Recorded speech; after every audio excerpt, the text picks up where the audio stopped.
Well, hello there, Cornhusker fans. As you can see, it's just John and me. Welcome to the Five Heart Podcast. This is Todd Wolverton. I'm filling Greg Mahachko's seat because he's running a little bit late tonight, and hopefully he will be here soon because, as we all know, I don't do a very good job. I think you did an excellent job. You were great. Oh, John, that makes me feel, thank you. Thank you. That makes, John, huh? You got a dog looking over your shoulder. I do. If people are listening to this on the podcast, I decided to use my dog as a backdrop instead of my room, which is a complete bloody mess. This is my dog. Tuesday, I think. Wait, what is today? I don't know. A few days ago, I came home. You know, I made myself some air fryer eggs, a couple pieces of toast, and I dropped the toast on the floor. And of course, the dog's like, "Oh, blam!" You know, the next day, it was Thursday. I had to go to the chiropractor because I go to the chiropractor every week. And I stopped by the gas station and picked myself up a couple donuts. I walk in my room, I drop a donut on the floor, and that's gone. So this is her Friday morning.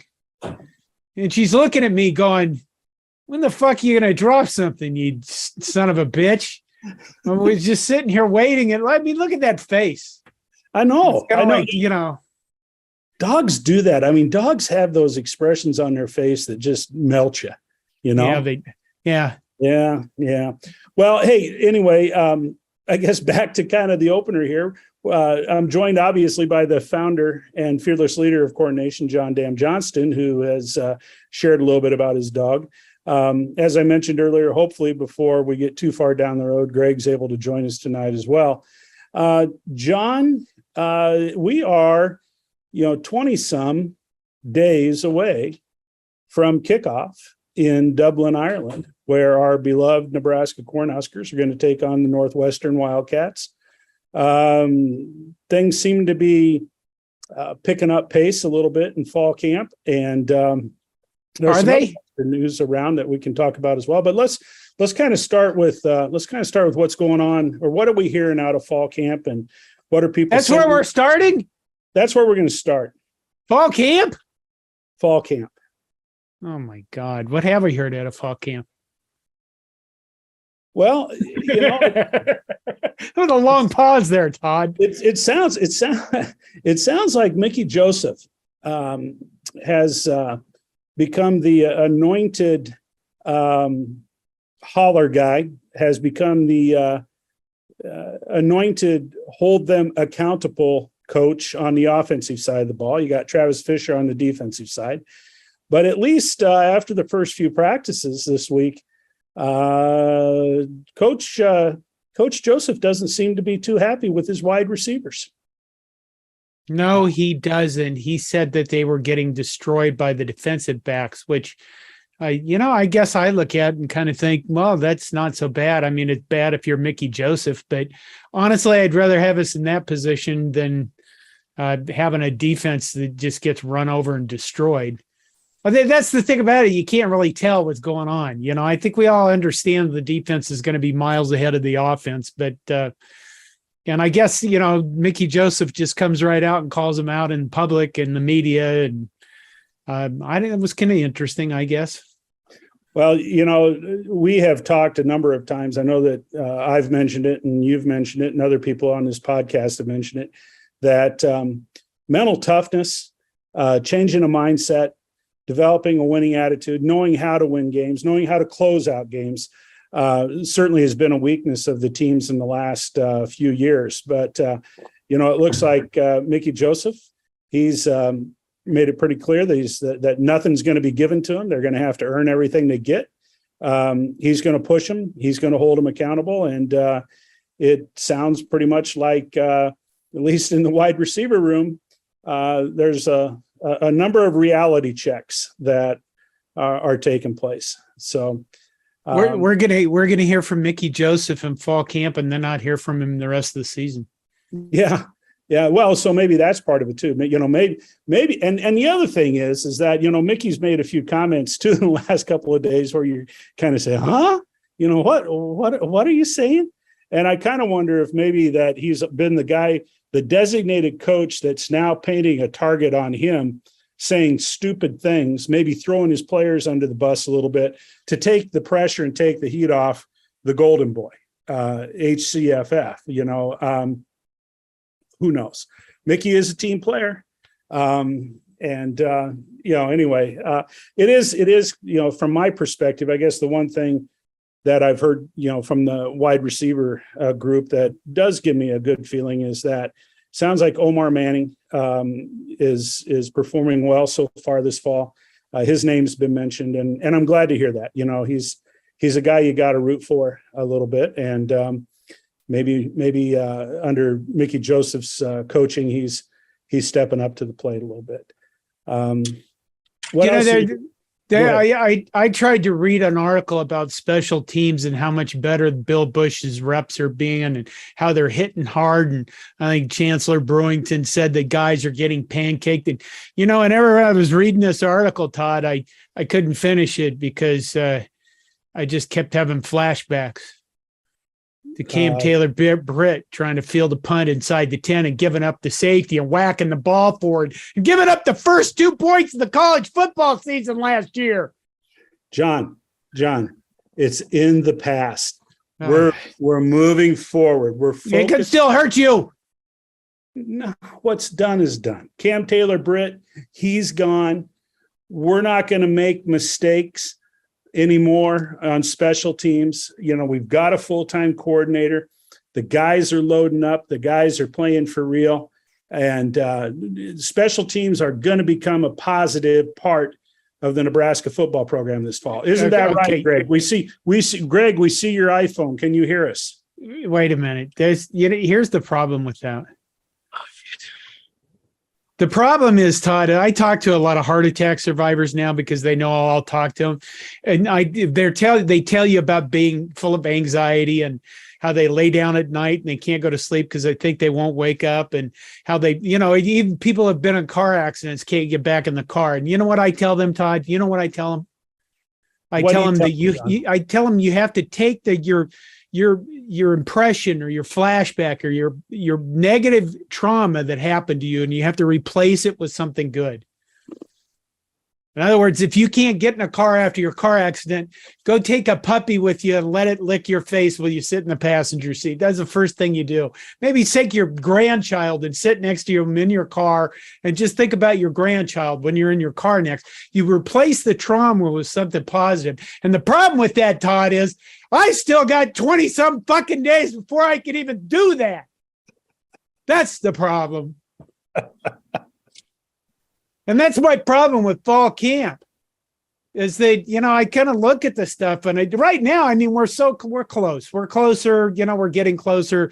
But all I can think of is this is the same shit I've heard over and over and over mostly. And, it's great. I like Mickey Joseph. Sounds like he's getting some ass kicking done. Maybe the special teams will be great. Blah, blah, blah, blah, fucking blah, blah, blah.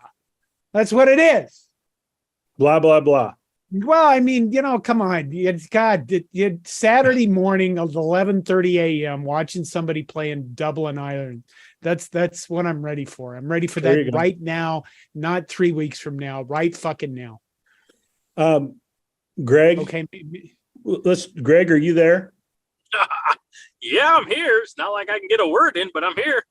Well, Greg, we've talked, in anticipation of you joining us. We've talked a little, we started on fall camp. We talked a little bit about Mickey Joseph getting on the wide receivers' asses and trying to kick them into gear. And John's talked just a smidge about special teams. What, of the things that you've read and that you've heard coming out of fall camp this far, what sticks out in your mind?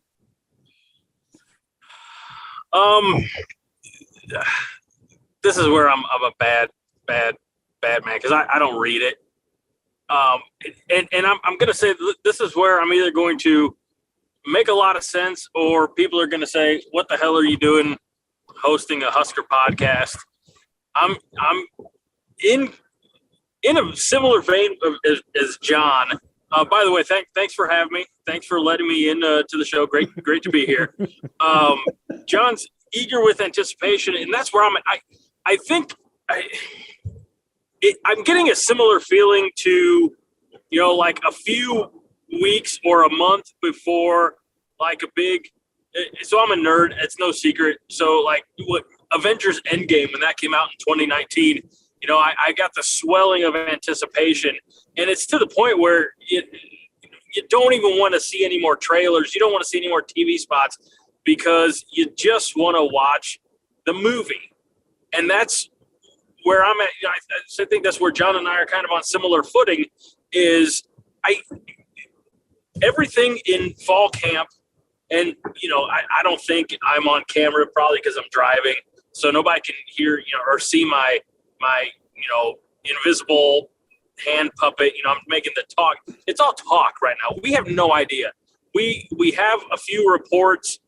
We have the Chancellor Brewington's talking about pancakes and bacon. And, if we're lucky, a waffle and a eggs Benedict here and there. But we don't know. And we're not going to know for another 3 weeks. And that's the part that really is getting me is I'm at the first weekend of December when Nebraska's not playing, as they've not been playing the first weekend of December for a number of years, and they haven't been to a bowl game in years. All that I want after that Black Friday game is more Husker football.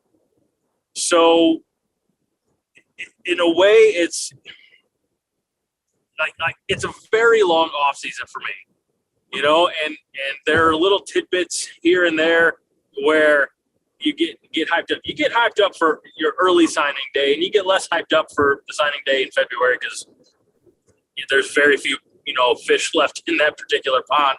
You get a little hyped up for spring practice, and apparently you don't get hyped up for the spring game because you all told me not to watch the spring game. And then there's just this, you're in a graveyard.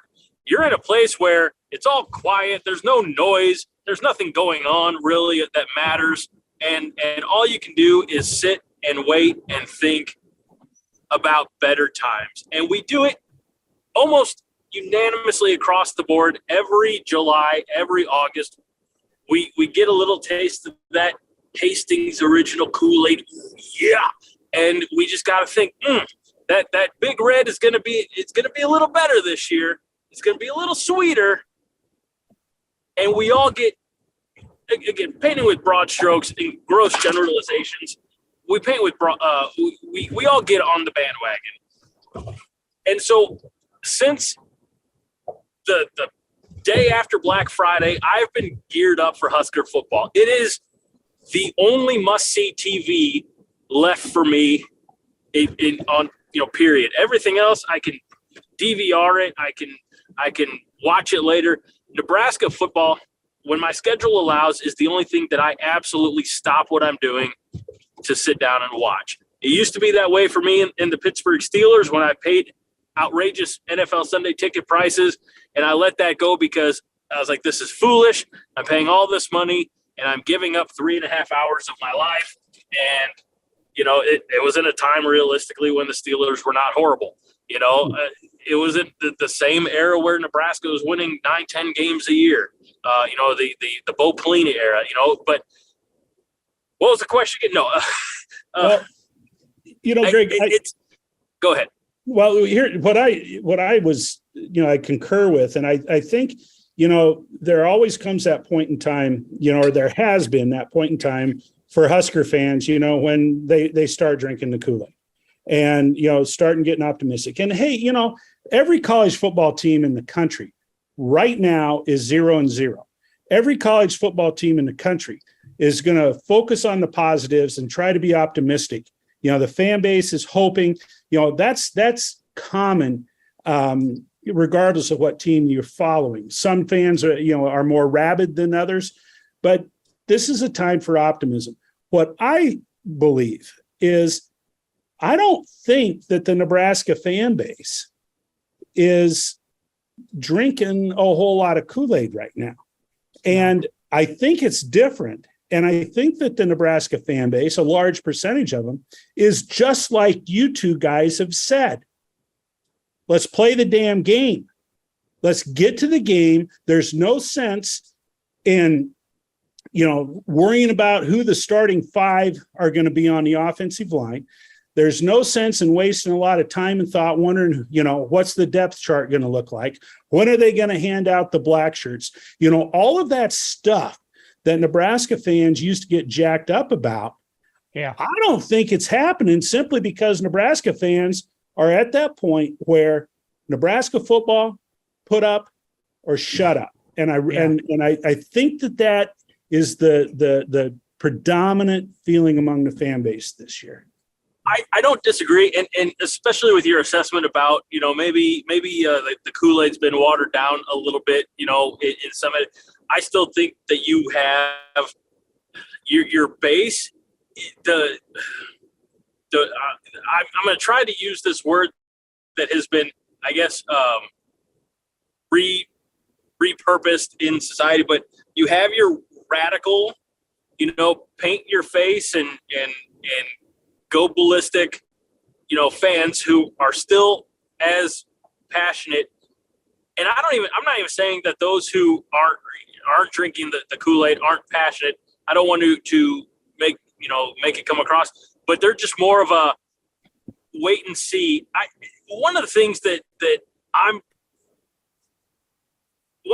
maybe one of the reasons that I am more eager just for the start of actual live game competition is, and Todd, I think when talking about not just Nebraska being 0-0, but every program across the country, and maybe every program or majority has this issue, and maybe we have this issue or we see this issue more because we're inside. It's us.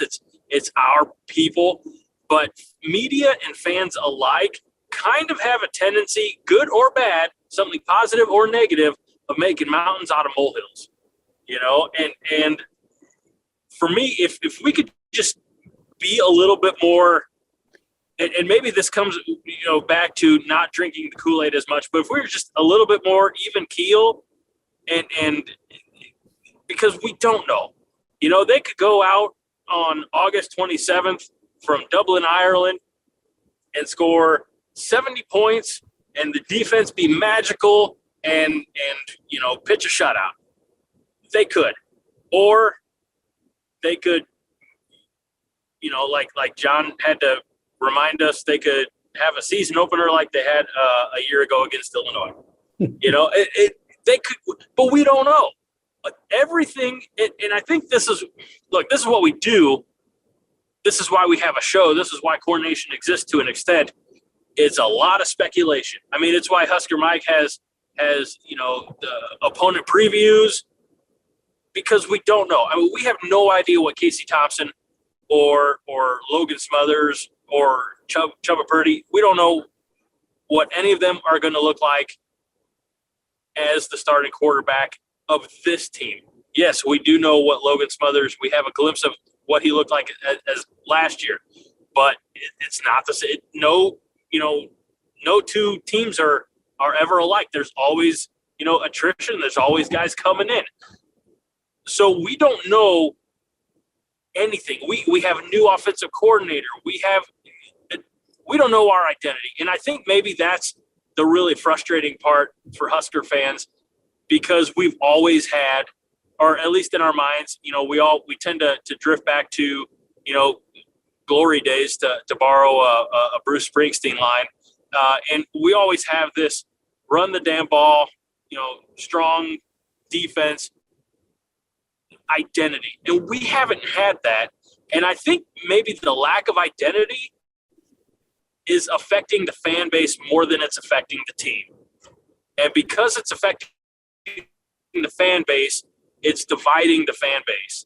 And so you have the run the damn ball guy, and you have I'm assuming it was John, it was on the coordination Twitter account that said that, the Pitt offense last year ran the ball 48 or 49% of the time, 2,500 yards, 30-something touchdowns. I mean, but there's the run the damn ball guy. Easy for me to say. Who's going to be like, well, that's not enough.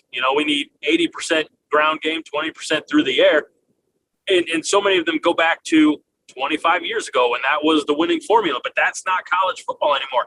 So the lack of identity, I think, is hurting the fan base more than it's actually affecting the team, because the team's just going in there doing, they're playing the system that they have today, and we saw that at the end of or in the Mike Riley era when Bob Diaco came in and it was switched to 3-4, and so now you're learning a new. I mean, what was it defensively? We had maybe it was, if it wasn't defense, it was defensive backs coach, but there was a new coach every year, wasn't it? I mean, you can't build an identity off of.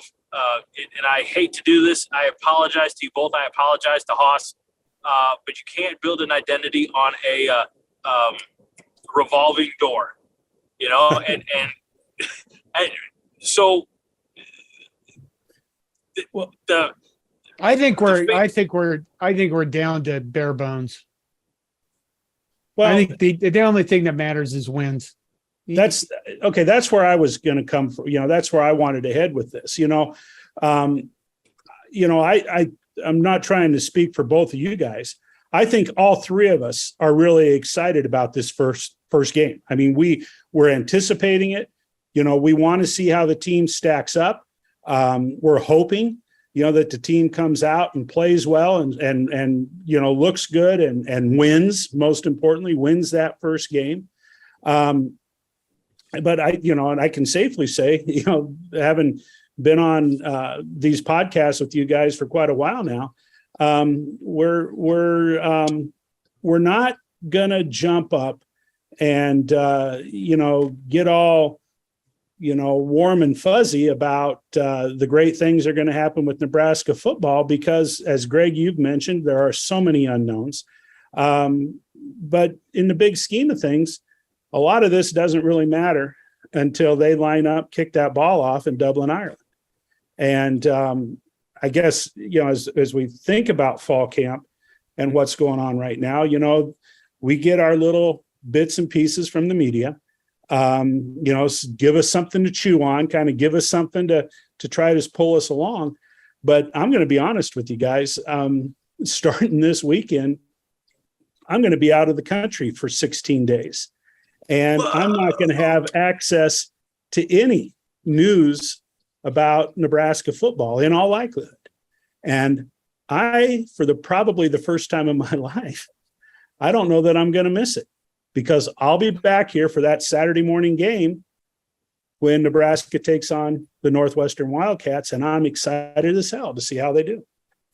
And I think part of it too, because, for all the factors that I've said, and I'm sure the factors that I missed as I got here late to the party, is I think Husker fans are exhausted.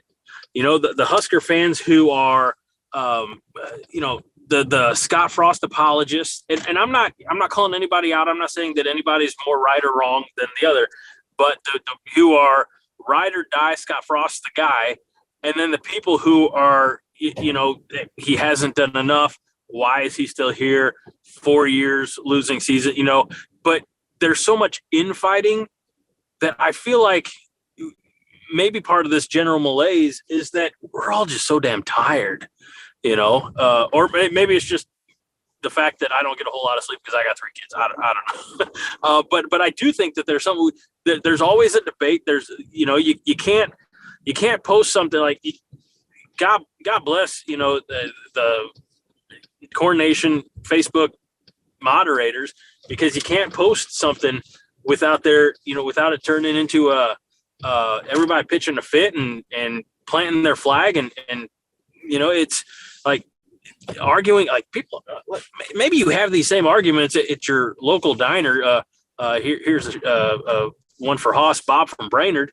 Maybe he's getting there with the guys and rallying the troops in some form or fashion that they view as productive, but they're not the coaching staff. They're not the athletic department, and bitching online about sports is no different than bitching online about politics. You're not changing any minds. Give it a rest. Let's remember that we're all love the Huskers, and at the end of the day, everybody's going to have what's the best. I think he's broken up. Yeah, to Greg, success, but we don't in any of those matters. Can you hear me now? we can hear you now. I think there's Can you hear me now, boys? There's way less drama. Where did I leave off? I was on a good roll. I don't know. We couldn't hear you. I think there's way less drama this fall. No, There's honest to God, there is way less Shit, I drama. don't know where I left off. There is way less drama this fall than there's ever been. I think so too. You know what? And honestly, after Big Ten media days, I thought about ripping into a couple things Scott Frost said, and then I thought, what's the point? Nobody fucking cares. I don't even care. I didn't like some of the things he said, and people know that and then you look at it and you go, people are going, you're nitpicking. Well, you are. At the same time, we have not had any drama, really. There's been very little drama in the football program this fall, Right. other than manufactured drama. In fact, there's been so little drama, they have to manufacture drama in the volleyball program. Well, hold on. Before we go to Right. volleyball, let me just toss this out. Were either of you guys surprised at all about some of the things that Garrett Nelson said at media days? I mean, and I'll be a little bit more specific here. I won't quote him, but Garrett Nelson pretty much said, for any football fans that think that the players are isolated from all of the negativity, from all the bullshit that people spew, from all of the attacks that, I'm guilty of them too, that we make on Scott Frost and other aspects of the program. If you think they aren't aware of what's going on, I got swampland in Florida to sell you. And Garrett Nelson came out and was very direct in his comments at media day, where he basically said, hey, we want to play. We're better than a 3-9 team. We're going to strap it up. We got a chip on our shoulder. We're going to prove people wrong. We're tired of people, being negative towards us. We're tired of people criticizing our coach. We're tired of all this kind of stuff. We are going to go out and play. And the reason I mention that is there really hasn't been any fallout or any critique or any commentary on Garrett Nelson's comments. Under other circumstances, some of our friendly sports writers probably would have taken Garrett Nelson to task or whatever, but no one did. No. That's because we're in the same mood. I think everybody's just waiting. It's a very dangerous time for Husker football. I think a very dangerous time. And I've said this repeatedly.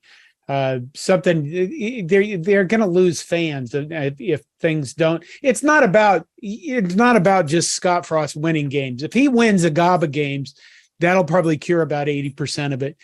But it's also going to be about how Trev Alberts handles it.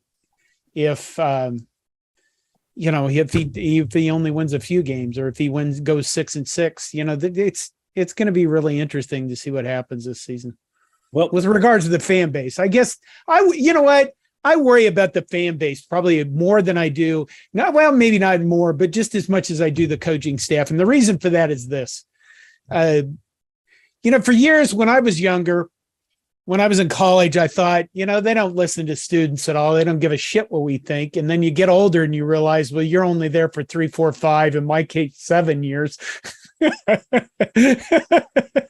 and really those people are there for their lives. And then as you get older, you go, well, why would they listen to college students? You don't know shit when you're that young. And then I've worked in K through 12 programs all over the place. And I thought, nobody listens to the kids and stuff like that. Well, the fans have been around since 1962 for entire people's lives.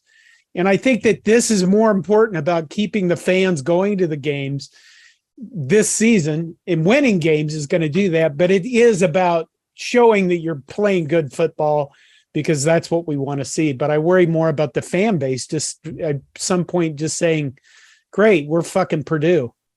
You know what I mean? We don't give a shit anymore. Let me throw something out here, guys, and I'm interested in your takes. And, John, you've mentioned the fan base, and that's, in reality, what we've been talking about here the last, 10 to 15 minutes. It came out this week that, the money has been ponied up by various benefactors to continue the Red Carpet Club or the Red Carpet Experience going forward. Now, sarcastic Todd would say, well, that way they're ensuring the sellout streak stays intact. Humanity, Todd, would like to think that's a really nice gesture to give people, young kids in particular, an opportunity to watch Nebraska play football that may otherwise never have an opportunity to do so. I think it's a good idea. I think it's an excellent idea. I mean, going to the games. I mean, I realize that football hasn't been the greatest in the last 20 years, like it was under Osborne, but still going to the games. And I don't get to do this a lot. It's one of the funnest things you can do. Yeah. I mean, I run into, my oldest son's girlfriend's mom still tells us about, the time she went on a blind date to a Nebraska game, God knows how many years ago, in the 70s, and how much fun it was, and to see her red. And, it is a neat place to go, because you're not going to get that experience really anywhere else. Going to Camp Randall's fun. Minnesota can be fun. Going to other stadiums can be fun, but each one of them is their own unique experience. And imagine what it was like being in the stadium at halftime of the Oklahoma State game when Bill Callahan's reign was coming to an end. That wasn't a fun experience, but the rest of them, I think it's a cool gesture. If you're going to be cynical about that, you hate children, fuck you. I'm reminded of, now that I'm here in my office. That's right. I'm reminded of something probably I heard years back on the Big Red Cobcast, which may or may not be why they're not doing the show anymore, is because they said, all the losing, it wasn't fun anymore. So they actually pulled anchor and sailed off. But they said that the worst thing that could happen is maybe what we're seeing, and maybe going back to what you guys said moments ago about this could be the most pivotal year potentially in Husker football history, is if there's no success, the passion leaves and is replaced with apathy. And it's like, oh, well, we're trying to think of a crappy, great. We're Wyoming, we're Mississippi State, or we're, God forbid, Vanderbilt, what we would be? We would be irrelevant.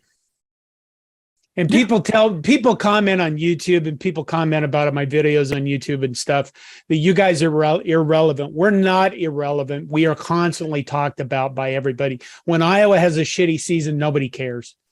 When Nebraska's this bad, everybody's like, what the hell is going on with Nebraska? Right. So we are not irrelevant. If we lose this fan base, we will be irrelevant. That's really what the problem is. We're not good at football, but we're not irrelevant. So if you're a fan listening to this, don't ever let them motherfuckers tell you we're irrelevant, because they can't stop talking about us.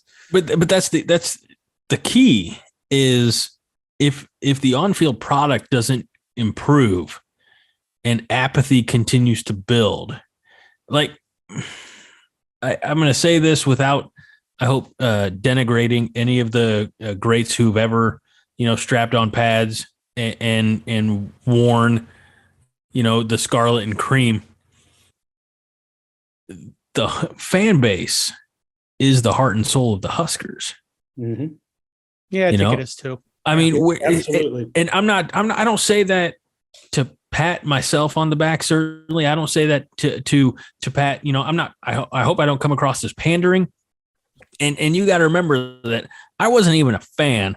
I was barely aware of what college football was in the Huskers' heyday. Because I lived in Southern Illinois, where they weren't even talking about Illinois if Illinois was good. And so it was my relocating to Nebraska and being surrounded by the right people, friend of the show, Josh, if you're listening, that built up this fire and this passion in me. And it continues to, I don't foresee a time where, even if we're fucking losing to Iowa by 40 points in the third quarter, where I will ever turn off the TV. I don't see that happening, partially because I have to hold myself accountable, because I got to come here and complain about it with you guys. but it's, and I love the fact that so many former players have come back as fans. I loved the fact that so many former players came back at the introduction and announcement of Scott Frost as head coach, and he went back and met with 100 former Huskers in black shirts, and that was special. And I don't know if that happens in other places. So I love the fact that it's once a Husker, always a Husker mentality for a guy who goes all the way through the program, and that they come back as fans. But if they're not coming back as, like, if it's just a job to them, okay, and I don't say that from the aspect of like using a young kid's talents, but look, they're getting an education, they're getting the opportunity to play the game that they love, not practice, not talking about practice, but play a game that they love, and hopefully they get to go on and do it at the next level if they're qualified and able, so they get something out of it too. It is a give and take. But as a fan, as someone who has paid money more than once to see them play on the road, it's a well-known fact. I haven't stepped foot in the hallowed grounds yet, but as someone who has bought the merch, bought the shirts, put dollar to Huskers.com, supported them. I have, and I don't say this to pat myself on the back. I know many people, and in greater quantities, have, but years back when the men's club hockey team was going to the national tournament, I threw a little to help bus fare or whatever they needed, $50, whatever it was. So I still get letters from the UNL Foundation seeking donations. I ain't got that kind of money, but I'm just one small, little cog in this wheel of Husker Nation. And I feel blessed to be here. I do, because being a Husker fan has introduced me to, you guys, Brian, which is good, which again, I feel fortunate for, but Hoss, Brian Toll, Jill Heemstra, everybody at Corn Nation, Nate McHugh, Patrick Earhart, Kevin, just everybody. I get to just come on here and yak with you guys once a week, give or take my schedule available, but it's the fans. Well, with that, when I go back, and I didn't mean to cut you off, Todd, I want to wrap this up.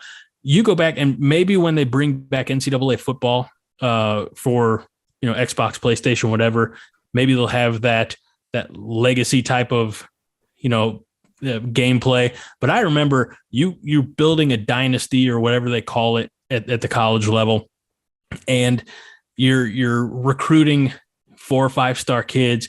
And one of the things is like, how's the fan base? What are the facilities like? The education and scholarly approach, things like that. I love the fact that we, maybe not as much as we used to with the advent of social media, but we can maybe help guide a good athlete to Lincoln. Maybe that doesn't happen as often, but I love the fact that as a fan base, when there's a ESPN poll on Twitter wants to know what's the greatest, college football team of all time, 95 Huskers are going to win because Husker fans won't let the outcome be any different. When we mobilize and when I can't believe I'm going to say this, when we're all rowing in the same direction, there's nothing that can stop Husker Nation. Well, some shit better happen pretty fast that isn't going to be true anymore. It's just not. That's the barefaced reality of that. Okay, so then let me pose this question to you guys. And we all agree that this year it seems different going in. Strap it up. We're all kind of taking that Missouri attitude. Show me what you got. But there have been those times, and I think all of us are very passionate about the program, and we love the team. I don't see any of us or any of the people associated with coordination that are going to jump ship. We're all loyal in all kinds of weather Nebraska fans. But things are a little bit different this year. And so here's the question I want to ask you guys. We've all been guilty of drinking the Kool-Aid. And some of us may take a gulp before the first kickoff. But that being said, what is your gulp of Kool-Aid? At what point are you going to say, God damn, this is great. I am so jacked up and pumped. And this team, I tell you what, I can't get enough of it. What is it's that? Just something in the air. I'm 60, Todd. You're 62, but honestly, I played high school football years ago. I wasn't very good at it, but I got to play. And there's just something in the air where you just smell the air and you go, hey, it smells like football. And you remember you played fall. You had your own fall camp. Again, I wasn't that great at playing football, but I loved high school football. It was the one thing. If all these people would go, would you be 18 again? No, but I'd be 14 if I could play football again. That's the only fucking thing I would ever go back through my life for and start over again, which is really weird because I sucked at it. Are you going to take a lot? Are you going to take that swallow of Kool-Aid if Nebraska starts 3-0 with convincing wins in the first 3 games of the season? Yeah, here's the thing. I fully expect us to beat the living shit out of Northwestern because I don't think they're any good. I think that Pat Fitzgerald really misses his defensive coordinator, and we're going to see that. So unless our offense literally cannot get out of their own way, we should do to them what we did to them last year. And then the next 2 are gimmies. They're FCS schools. If they're not gimmies, then we got bigger problems than, Oklahoma toss-up. But then you go, what? Fucking Indiana? I mean, Indiana is terrible. They suck ass, and they're not going to get any better because they are just the opposite about us when it comes to football and basketball. They're like, wow, we still have a football team? What the hell's up with that? And then you got like Rutgers. Literally, if you cannot have a really, really good record and have all of us so pumped, full of like meth Kool-Aid, Nebraska meth, that we're just online and screaming. If we're not at that point in the season when those games roll around, we got problems. We got real problems. Was that Kool-Aid-y enough for you? That's Kool-Aid. Greg, what's your gulp look like? So I want to piggyback on what John was saying, with the exception that I never played football. My high school didn't have football until a couple of years after I graduated. I think I've explained that in the past, but I got my real first taste of football in August of 2003 when I stepped in the broadcast booth. First game of my career was actually in Torrington, Wyoming, for the Shattering Cardinals. And as I became more familiar with the players, the coaches, and everything that was really going on in front of me, let's say maybe the following year, 2004, and then especially 2005, 2006, when I was doing it all on my own, man, there is a buzz that I got about a week, 2 weeks out when I have to start calling that opposing coach, getting that pregame interview, getting his starters, things like that. I get bouncing. I think bringing it back to Kool-Aid specific, when Nebraska, not if, folks, not if, when Nebraska's 3-0 and it is a Saturday in Lincoln, September 17th, and Oklahoma comes to town. And I have no visions of grandeur that Nebraska at 3-0 is going to be ranked with a win over a bad Northwestern team and a couple of FCS schools. But when they do to Oklahoma, when they play Oklahoma like they played Oklahoma last year, except a little bit cleaner, a few things more go their way, and Nebraska shocks the world and defeats Oklahoma and goes into the bye week 4-0, buddy, I'll be drinking a big gulp of Kool-Aid, and it's going to be so sweet. I'm excited for that. That, and then the fact that the next time they take the field is their homecoming game, October 1st against Indiana, and I'm going to be in I'm going to be in Minnesota watching that game with my dear friend. That is going to be a special time. I'm looking forward to that, John.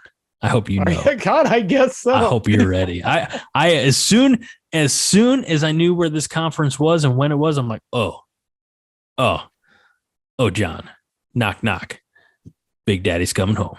Here's John, my you're going to dog. have to put an addition onto your house. You're just going to have to add on. Well, my daughter will have moved out by then. So, hey, this news was just announced. For the first time since 2011, Iowa has sold out all 7 home games. So Drinking the Kool-Aid in Iowa City. that's the thing about it, is Iowa is stealing our mojo. That is we're all like sunken into fucking quicksand, and they're over there actually enjoying really shitty offense. Well, hey guys, let's shift gears here a little bit. In addition to the football program, beginning their fall drills, et cetera, we also had the first ever Big Ten media days for volleyball. We all know that volleyball has in the Big Ten. I mean, it's the dominating conference. But John Cook, perhaps for the first time in his role as head coach at the University of Nebraska, had a situation with a returning All-American middle blocker, Kayla Caffey. That was really quite awkward. Really, just kind of an awkward situation. And at least, I've read quite a bit and listened quite a bit, and I'm not sure I have any more clarity than I did when I first heard that she has decided to enter the portal and leave. Does the situation with Kayla Caffey, what kind of an impact, if any, does that have? Once the girls start playing games, is this in the past? She's an All-American that could have been playing for Nebraska this year. And she's leaving. What's your take? What are your thoughts on that? It's at a position that we're rather weak, is what my understanding was. I think what happened was, my understanding is John Cook thought she was going to leave, gave her scholarship to somebody else, thought that the name, image, and likeness thing would be enough for her to stay, because that would pay for her schooling, because she's still in school. She did graduate, and I think that, she had to get a waiver for this 7th year. So I guess you just look at it and go, that's what he was thinking, or that's what he was trying to do. And she decided otherwise and left. I mean, let's Kayla Caffey. She can go wherever the fuck she wants. Right. Well, yeah. And the thing that surprised me about the whole thing, because, I have the utmost respect for Coach Cook. Anybody that pays attention to college athletics, probably feels the same way. I mean, the guy, and he's always been pretty transparent, I think, and always, pretty forthcoming with how he works with his team and a lot of that. But it sounds to me like communication in the whole thing broke down. And it does. To me, that is the absolute shocker, because, when you put together the timeline of this whole thing, it kind of sounds like, what? They were they even talking? Did they even bother to ask each other? Where was the communication in this? But, Nebraska has, the number one middle blocker recruit, the girl from Waverly that was on campus last year. She's going to play. They brought in a transfer from Penn State. Her last name's Horde. She was an All-American. And they've got this super duper freshman, I think her name's Mendelson, who has played on USA age group teams in both volleyball and basketball. She's played at the international level, and she's a middle blocker. So the talent's going to be there. It'll just be a question of can they get things going in the right direction? And I hope like hell that Kayla Caffey doesn't end up in Texas like our little defensive specialist from Hawaii has done. It's a rare gaffe from volleyball from an probably not the right word, but I'm gonna say administrative standpoint, right? That whether or not she expressed her desire to not return, okay, well, we have to act accordingly and we have to fill that role. If she expressed her desire to return and they would have been foolish to replace her, and not let her do so. I was talking to a friend of the show, Josh, and because he's perplexed by look, Nebraska fans are exceptionally knowledgeable in football and wrestling. Todd, make sure that I mention that, but volleyball certainly as well. There's a reason that the Devaney, the Bob, if you will, I'm on a first name basis with the center, that it sells out. It's one of the top atmospheres for college volleyball. Why wouldn't you want an All-American who's 24, 25 years of age, right? Who has more experience than most college players?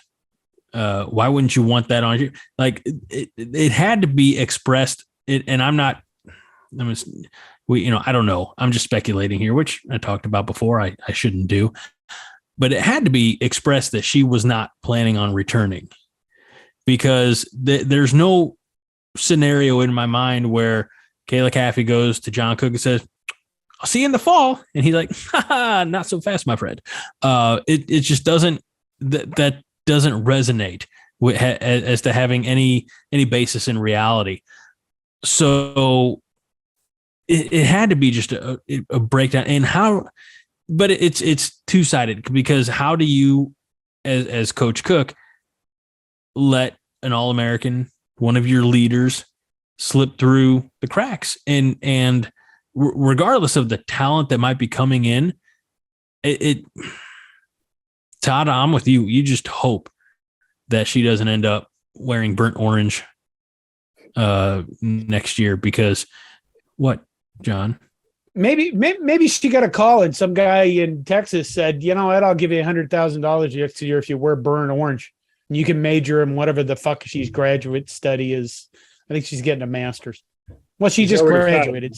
Working on what guy that knows everything? Do you know the name of the guy that offered her $100,000 in Texas?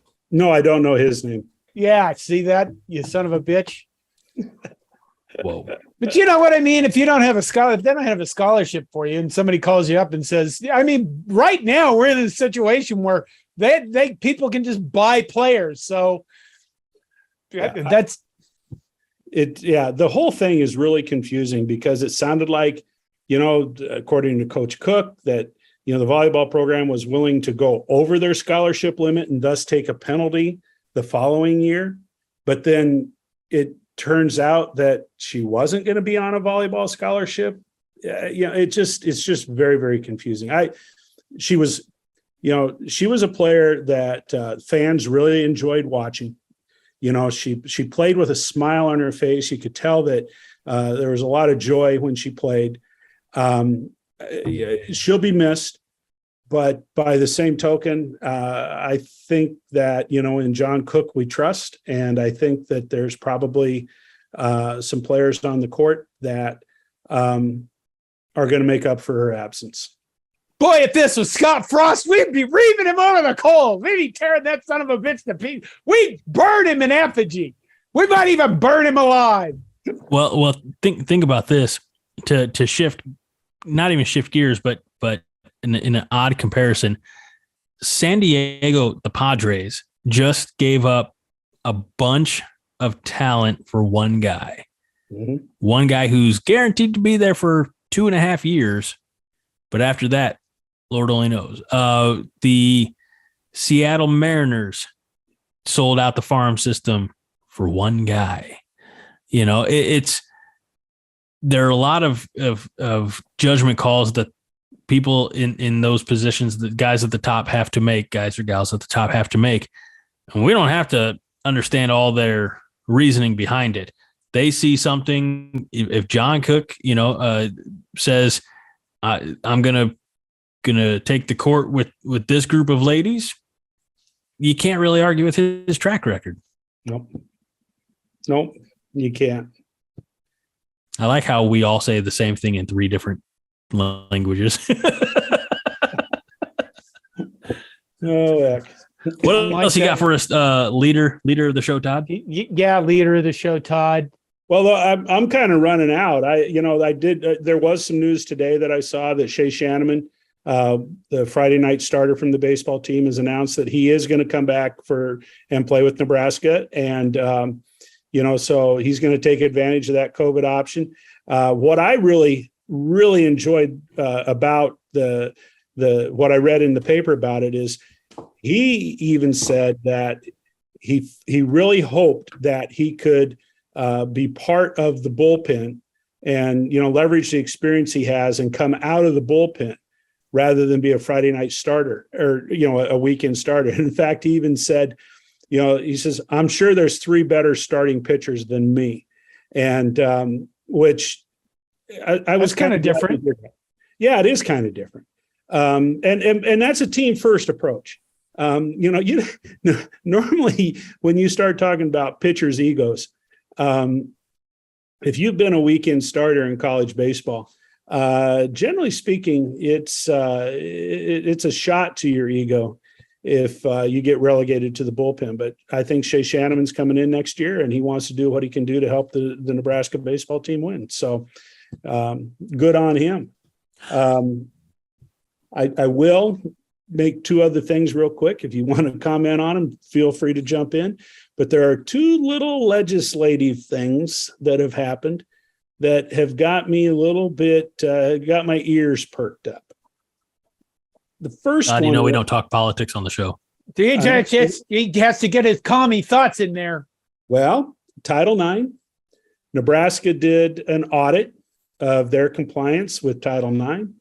Trev Alberts has come out and said we've got some work to do at the University of Nebraska to be in compliance with Title IX, which has me nervous because, as we all know, Trev Alberts has a reputation, and I won't go any further than that.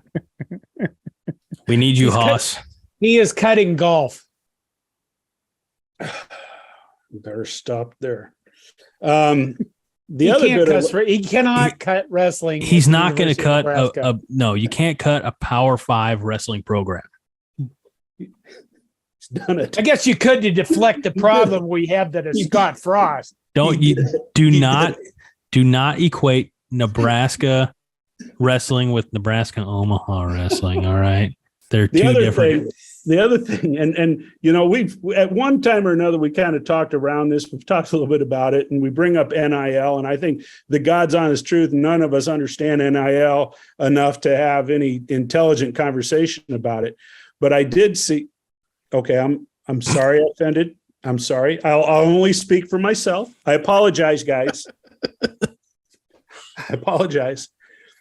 But I'll have all of you NIL doubters, all of you anti-NIL people out there.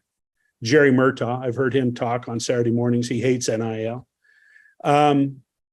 Congress is starting a new initiative to look into regulating NIL. Well, that's great because we all know what happens when Washington starts meddling with things. Well, hold on. Led by a senator from the state of Alabama, Tommy Tuberville. And if you think that a former Auburn football coach, Jesus God.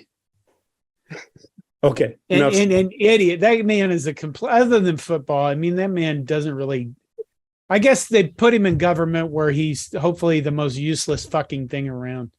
I didn't hear this at all. Yeah. I would venture to say if Congress is going to get involved with NIL and if Tommy Tuberville is kind of leading the charge, I would be very concerned about what the future holds, and I'll just leave it right there. Higher thresholds for all SEC teams on what players can earn. And, I want one more thing briefly. I don't know if you saw, there was a picture going around earlier of Mickey Joseph. I don't know if he was just standing in practice or if he was talking to media. Full sweatshirt. The beginning of August, and somebody somewhere said, why in the hell is Mickey Joseph wearing a sweatshirt in the beginning of August? And Todd, you'll appreciate the only thing that came to my mind is he's got to cut weight for wrestling. He's showing these guys you got to be a tough son of a bitch to play football at the University of Nebraska. I mean, I have a question off of that. Is it showing? I feel like the message he's saying is you got to be a dumb son of a bitch to play football at the university. I know. I said tough. But he's wearing a full sweatshirt in 90 plus degree weather. There's a difference between tough and smart. Well, time out. Wait a minute. We're down in the bayou the last few years. This is air conditioning. Yeah, so you're saying his pits and his nuts weren't quite as humid as they used to be in? I would. Okay. I'm saying like he's trying to bring the literal swamp ass. He's perfectly okay wearing a sweatshirt in the weather.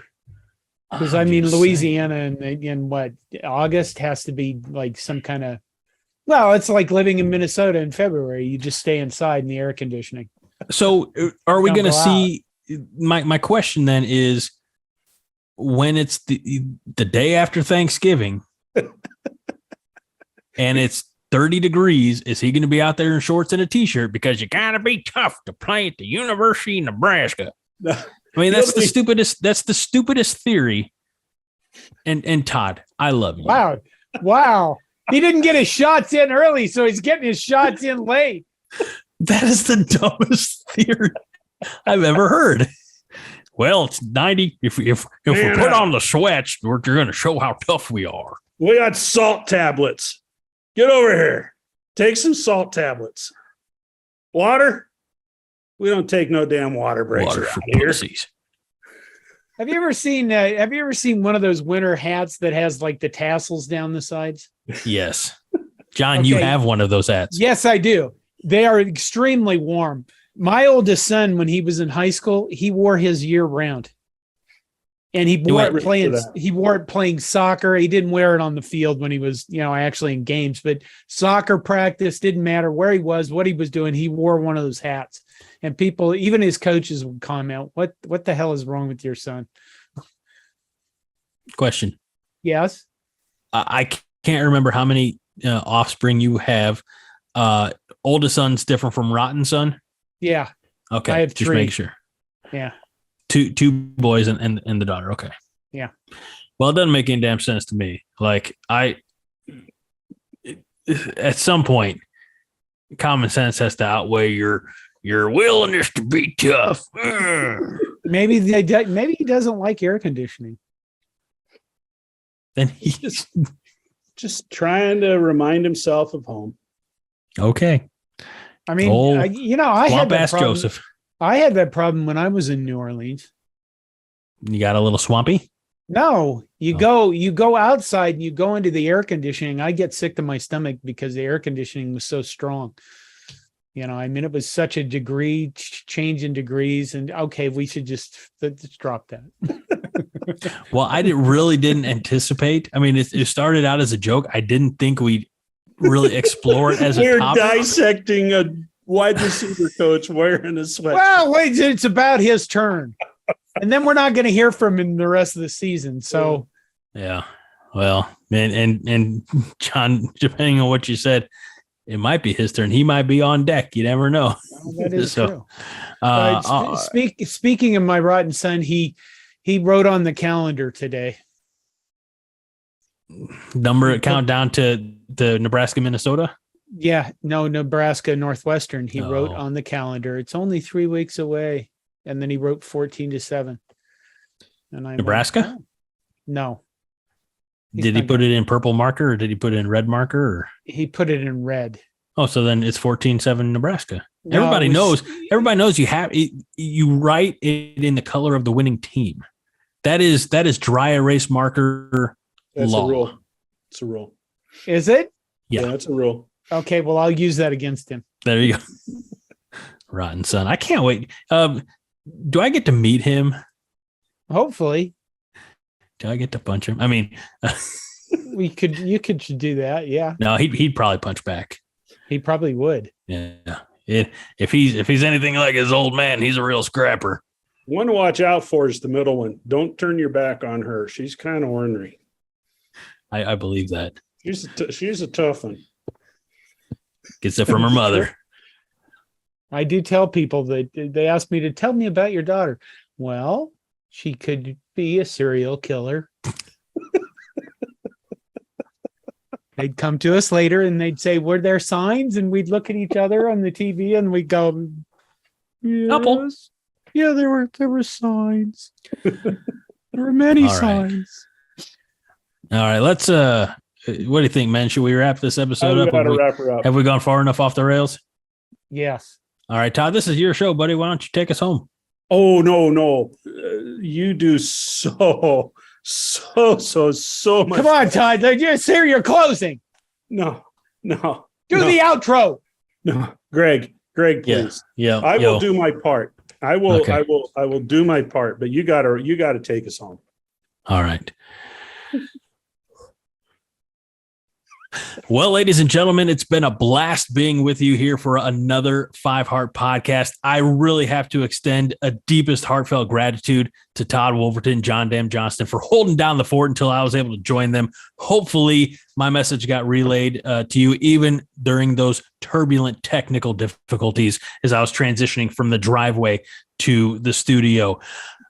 We covered a lot of ground. We have really dissected what it means to be a fan, and we will continue to carry that torch, the burning ember that is our Husker passion, through the remainder of the offseason, all the way to Ireland, from America. We're not actually going to Ireland, and all throughout the regular season. We will be with you every week, delivering this same quality of content. But regardless, we thank you ever so much for joining us, either in the audio version of the podcast, which is available through all of your favorite podcast outlets Friday mornings, and especially on YouTube, where a good amount of you watch, listen, and engage. And we appreciate that as well. And lately you've been getting that show early, so you're welcome. But it couldn't be done without John Dam Johnston, who every week hits that record button. And it couldn't be done without Todd Wolverton, who every week is here with terrific insight, getting us started when I'm late, closing us out when I'm absent. And without these two guys, really, there is no Five Heart podcast. So make sure you show them an extra amount of love this week. We're not going to have Todd for 2 weeks. He was very adamant about being here tonight and sharing his passion with us. And we're so glad that he did. We will miss him. And the next time we talk to him will be game week, where we will sit down. We will go game by game by game by game by game, and we will predict our outcomes. So we're looking for that. Todd, you have a safe journey, sir. It is a well-deserved vacation. We can't wait to have you back here. So for Todd Wolverton, for John Dam Johnston, I'm Greg Mahochko for the Five Heart Podcast, brought to you by CornNation.com and the SB Nation Podcast Network, reminding you this week and every week that Five Heart is all the heart you need. John? Husker born.